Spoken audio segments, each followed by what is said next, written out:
आपल्याला पाटावरची चटणी वाटायला कंटाळा येतो नाही का, पण रुद्रांश ना गावाकडे गेला आणि याने पाटा बघितला की हा कशाची ना कशाची चटणी बनवतो आणि आम्हाला खायला लावतो. पण आम्ही काही खात नाही, त्याच्यासमोर थोडासा बहाणा करतो. पण बऱ्याचदा आम्ही देतो त्या पदार्थांनी बनवतो तर खातो. आज आंब्याची चटणी बनवतो म्हणे, तर मी फक्त आंबे दिले त्याला. म्हटलं हे बारीक पेस्ट कर, नंतर आपण याच्यामध्ये जे काही घालायचे आहे ते नंतर मी घालेन.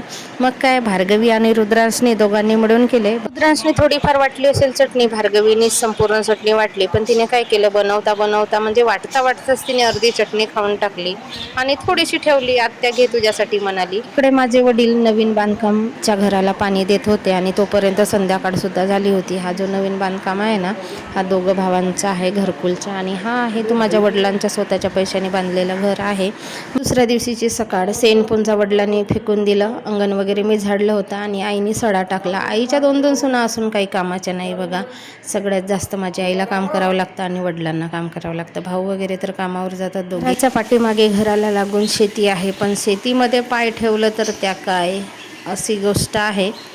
आणि आईचं काम काही संपत नाही, मग ते शेतातली असो किंवा घरातली असो. हा जो आंबा आहे ना, हा पहिल्यांदाच ह्या वर्षी लागलेला आहे, तरीसुद्धा भरपूर लागल्या की त्याला टेकणी लावायला लागली. एवढं लागलेलं आहेत आंबे त्याला, आणि गोड आहे. मी पण कच्चा आंबा तोडली, पण येणारे जाणारे सगळे तोडून तोडून खातात. रस्त्यावर आहे तर, कारण इकडे शेतामध्ये जाणारे भरपूर लोक आहेत ह्या रस्त्याने, तर ते जाता येता खातात. मग गेलो आम्ही आईसोबत शेतामध्ये. येता येता हरभऱ्याची भाजी तोडून संपूर्ण वावर फिरून आलो. माझी सवय आहे शेतामध्ये जायची.